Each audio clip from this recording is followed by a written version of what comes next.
दोस्तों, आंसू क्यों भरे हुए हो आपने? आंख में आंसू क्यों भरे हुए हो? मुझे लगता है मेरा काव्यपाठ हो गया, मुझे बैठ जाना चाहिए। माँ सरस्वती को प्रणाम करता हूँ। हम तो वरदान को ही शाप समझ बैठे हैं। हम तो वरदान को ही शाप समझ बैठे हैं। सामने पुण्य है और पाप समझ बैठे हैं। पहले माँ बाप को दौलत ही समझते थे हम। पहले माँ बाप को दौलत ही समझते थे हम। आज दौलत को ही माँ बाप समझ बैठे हैं। बहुत बहुत शुक्रिया आपका। हालांकि इस मेरे एक मुक्तक पर पंवार जी चल के गए हैं, वरना ये मुक्तक और ज्यादा तालियां ले सकता था। मेरे इस मुक्तक को लाश बना दिया उन्होंने जाके। ये बाद में भी जा सकते थे, लेकिन ये चलते हैं उससे। नहीं, निकल गए पंवार जी, अब बोलने से फायदा नहीं, गए। हाथरस मेरा शहर है, मेरा जिला है, मेरा घर है। और यहाँ से हमारा बहुत नजदीकी ताल्लुक है। जल्दी आ जाइए, बैठिए, क्योंकि अब पंवार जी को सुनाना है। मैं तो सिर्फ रस्म अदायगी कर रहा हूँ। बैठ जाइए प्लीज, जल्दी बैठ जाइए। अब देखिए मत कहाँ बैठना है, जल्दी बैठिए।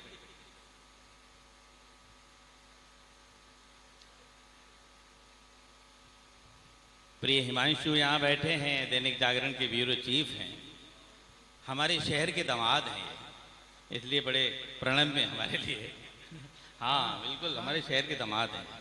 और कोई पत्रकार पूरी रात बैठ जाए ऐसे समय में तो बहुत समझिए, वरना तो होटल में ही 4-4 पंक्तियां लेकर के न्यूज भेज देते हैं। अरे वाह! और ये पूरी रात बैठ के जायजा ले रहे हैं कि किस कवि ने क्या पढ़ा। हमारे प्रदीप पंडित जी बैठे हैं, देखो इन्होंने बड़ा कंधे से कंधा मिला के इस आयोजन में सहयोग किया है, चाहे किसी भी रूप में किया हो। नितिन है, मेरे इस परिवार से 2 दिन के अंदर एक ऐसा ताल्लुक हो गया, ऐसा संबंध हो गया, जब से प्रगल्भ जी मेरे घर गए तब से। प्रगल्भ जी ने हमेशा जब भी मुझे फोन पे संबोधन दिया, बड़े भाई दिया, बड़े भाई क्या करना है इस कवि सम्मेलन में। लेकिन 2 दिनों के अंदर वो संबोधन खत्म हो गया और हम बहुत और ज्यादा नजदीक आ गए। सही बात। ये कवि सम्मेलन मेरा भी है, क्योंकि इस कवि सम्मेलन में शुरू से लेकर अंत तक कहीं ना कहीं मेरा जुड़ाव बना रहा। मैं इसलिए ये बातें कर रहा हूँ, पंवार जी आ जाए, वरना एक मुक्तक और पी जाएंगे मेरा वो। नहीं तो आप आ गए, आ गए, आ गए। अब बोलते रहिए। पंवार जी आ जाइए जल्दी। भाई साहब, मैं आपके बिना पढ़ूंगा नहीं, मुझे मजा नहीं आता आपके बिना।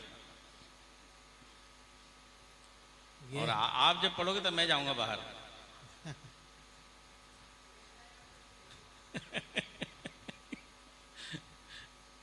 आइए, एक बार तालियां बजाइए, मेरी कविता पे नहीं, पंवार जी के आने पे, क्योंकि जब तक ये मंच पे नहीं होते भरा पूरा सा नहीं लगता। सही बात है। आइए अब कविता पढ़ते हैं। तुम क्यों आ रहे हो? अच्छा, एक बार ताली बजाइए, हम शुरू करते हैं। स्वागत। आज हम मोहब्बत की कविताएं नहीं सुनाएंगे, आज हम कुछ और सुनाने का मूड है। स्वागत है। वाह वाह! क्योंकि ये कवि सम्मेलन, ये आयोजन एक पिता को समर्पित है। आज मूड मेरा बदल गया है। कोई बात नहीं, बहुत अच्छा। पहले माँ बाप को दौलत ही समझते थे हम, आज दौलत को ही माँ बाप समझ बैठे हैं। हाय हाय हाय हाय! बदलते वक्त में ये कैसा दौर आया है, बदलते वक्त में ये कैसा दौर आया है। हामी से दूर हो रहा हमारा साया है। आज हम उनकी जुबां पे लगा रहे बंदिश, आज हम उनकी जुबां पे लगा रहे बंदिश, जिन बुजुर्गों ने हमें बोलना सिखाया है। ये 4 पंक्तियां मैंने उन नौजवान दोस्तों के लिए पढ़ी जो अपने माँ बापों से कहते हैं कि खामोश हो जाइए, आप बहुत ज्यादा बोलते हैं इन दिनों, आपको इतना नहीं बोलना चाहिए। एक छाला और फोड़ता हूं आपके साथ। स्वागत है डॉक्टर साहब। क्योंकि ये डिटोरिएशन का युग है, पतन का युग चल रहा है इस समय। सही बात है। हम कहां से कहां आ गए, निवेदन करता हूं। स्वागत। लकीरें हाथ की जो अपनी पढ़ नहीं सकते, थोड़ा सा वॉल्यूम बढ़ा दे बेटा। लकीरें हाथ की जो अपनी पढ़ नहीं सकते, लकीरें हाथ की जो अपनी पढ़ नहीं सकते, हवा खिलाफ हो तो उससे लड़ नहीं सकते, जो अपने घर के बुजुर्गों की करे अनदेखी, जो अपने घर के बुजुर्गों की करे अनदेखी, मेरा दावा है कि वो आगे बढ़ नहीं सकते। बहुत अच्छा, बहुत। मेरा दावा है कि वो आगे बढ़ नहीं सकते। एक मुक्तक और पढ़ के मैं गीत की तरफ आपको लिए चलूंगा। जिसको देखो वो सजा देता है, जिसको देखो वो सजा देता है, दोस्त बन कर के दगा देता है, वो तो माँ बाप का है दिल वरना, वो तो माँ बाप का है दिल वरना, मुफ्त में कौन दुआ देता है, मुफ्त में कौन दुआ देता है। आज हम भिखारी को पैसे न दें वो भी दुआएं नहीं देता, पुजारी को पैसे न दें वो भी दुआएं नहीं देता। एक माँ बाप ही ऐसे हैं जिनकी औलाद अगर 2 गालियां भी दे ले तो शायद उनके दिल से अपनी औलाद के लिए बद्दुआएं नहीं करते। बिल्कुल सच बात है, एकदम सच बात। स्वामी नारायण पांडे का 1.5 लाइन का एक उपन्यास आपको सुनाता हूं। एक विधवा बुढ़िया माँ जिसके 2 बेटे, संपत्ति का बराबर बराबर बंटवारा हो गया। अब सवाल इस बात का था कि संपत्ति इस बुढ़िया का बंटवारा कैसे। मोहल्ले वालों ने इसका भी बंटवारा किया, कहा कि 15 दिन छोटा बेटा खिलाएगा, 15 दिन बड़ा बेटा खिलाएगा। एक दिन बुढ़िया माँ मुझे मिली, मैंने कहा माँ दिन कैसे गुजर रहे हैं? तो माँ की आंखों में आंसू थे। बोली बेटे 30 दिन तो आराम से गुजर जाते हैं, लेकिन जिस महीने में 31 दिन होते हैं उस एक दिन मुझे व्रत रखना पड़ता है, कोई मुझे खिलाने को तैयार नहीं होता। तो हम कहां से कहां आ गए। दिल के जख्मों को ढक नहीं सकते, मांग वो अपना हक नहीं सकते। एक माँ 4 पाल सकती है। मेरी बात सच्ची और अच्छी लगे तो सबकी दुआएं चाहिए मुझे आप। बिल्कुल। एक माँ 4 पाल सकती है, 4 एक माँ को रख नहीं सकते, 4 एक माँ को रख नहीं सकते।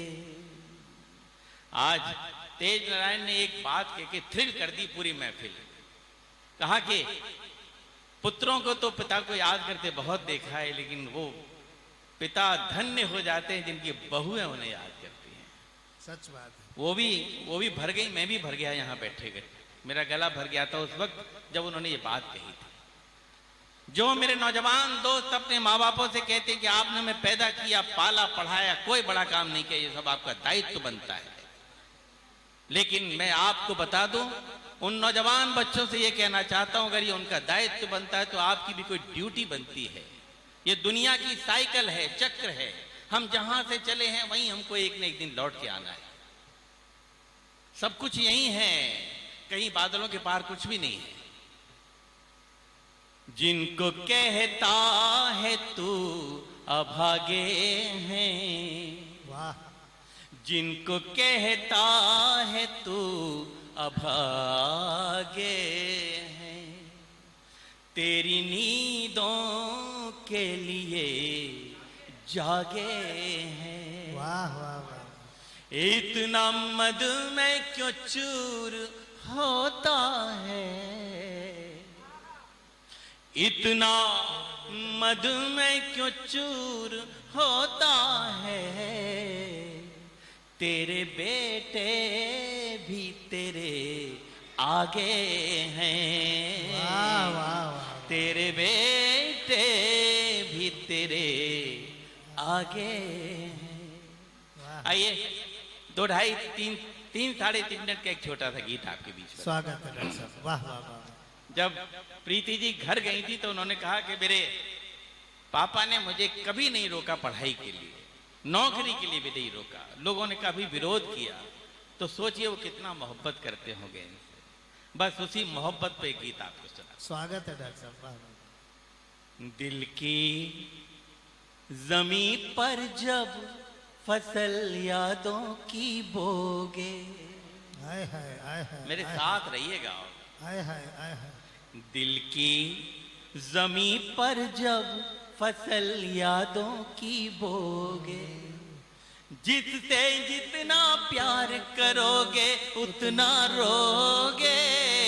दिल की जमी पर जब फसल यादों की बोगे। सब बजाइए, ऐसा लगे ये कुर्सियां सारी की सारी भरी हुई हैं। दिल की जमी पर जब फसल यादों की बोगे, जिससे जितना प्यार करोगे उतना रोगे।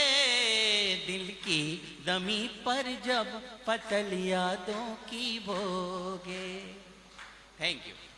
ये पंक्ति मैंने यूं ही लिख दी थी, लेकिन मुझे इसका अर्थ नहीं मालूम था। लेकिन मेरे गीत कुनबे के सबसे बड़े कवि आदरणीय नीरज जी ने मुझसे कहा कि विष्णु तुमको इसका अर्थ पता है? मैंने कहा दद्दू नहीं मालूम, यूं ही लिख दी।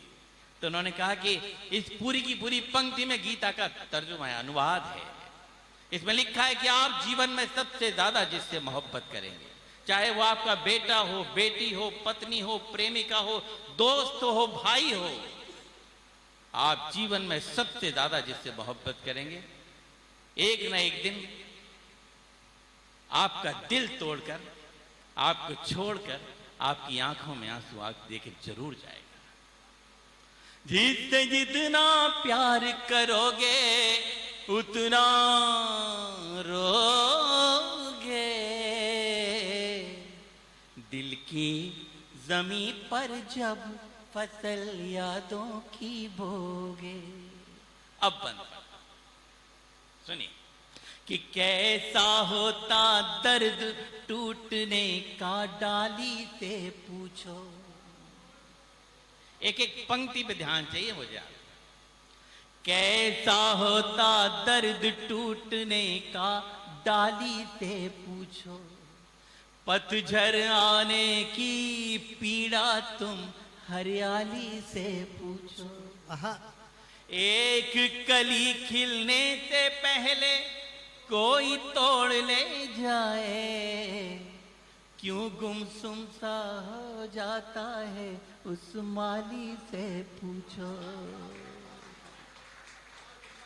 मेरे दोस्तों, पूरी जिंदगी की फिलॉसफी एक पंक्ति में बताता हूं। एक कली खिलने से पहले कोई तोड़ ले जाए, क्यों गुमसुम सा हो जाता है उस माली से पूछो। पा जाओगे सब कुछ खुद को पा जाओगे, सब कुछ खुद को जितना खोगे। दिल की जमी पर जब पचल यादों की बोगे, जितने जितना प्यार करोगे उतना रोगे। दिल की जमी पर जब पचल यादों की बोगे। और गीत की अंतिम पंक्तियां जिनको लिखने के बाद मैं खुद कई दिनों तक महकता रहा। प्रिय ललित और भाई प्रगल्भ जी के लिए सुनाता हूं। नदिया जब से गई छोड़कर सूने हुए किनारे। आए है, आए है। उज्जैन के एक बहुत आराम से शायर हैं रमेश सोज साहब। शेर उनका बहुत बड़ा है। अगर शेर बहुत बड़ा हो तो तालियां उनके खाते में जानी चाहिए। सुना मैं इसलिए रहा हूं कि मेरे गीत से थोड़ा सा रिजम्बल कर रहा है कि नया पाने की चाहत में पुराना छूट जाता है। नया पाने की चाहत में पुराना छूट जाता है। तुझे अपनाऊं तो मुझसे जमाना रूठ जाता है। और मोहब्बत लिखने पढ़ने में बहुत आसान दिखती है। मोहब्बत लिखने पढ़ने में बहुत आसान दिखती है। मोहब्बत को निभाने में पसीना छूट जाता है। सही बात। नदिया जब से गई छोड़कर सूने हुए किनारे, रूठ गए हैं स्वर जिस दिन से टूट गए एक तारे। जब तक नील गगन में रहते चमक नहीं खोते हैं, जाने कहाँ चले जाते हैं टूटे हुए सितारे। आए है, आए है। वाह वाह वाह वाह। जब तक नील गगन में रहते चमक नहीं खोते हैं, जाने कहाँ चले जाते हैं टूटे हुए सितारे। नौजवान दोस्तों, जीवन में कभी नाउम्मीद मत होइएगा, हमेशा पॉजिटिव रहना। मेरा दावा है आप क्षेत्र में आगे बढ़ेंगे, सपने अपने हो जाएंगे, सपने अपने हो जाएंगे जब भी सोगे। दिल की जमी पर जब पचल यादों की बोगे, जितने जितना प्यार करोगे उतना रोगे। दिल की जमी पर जब, एक बार हाथ ऊपर करके रिदम से बजा दीजिए। दिल की जमी पर जब पचल यादों की बोगे, जितने जितना प्यार करोगे उतना रोगे। दिल की जमी पर जब पचल यादों की बोगे, पचल यादों की बोगे, पचल यादों की बो। थैंक यू, बहुत बहुत शुक्रिया।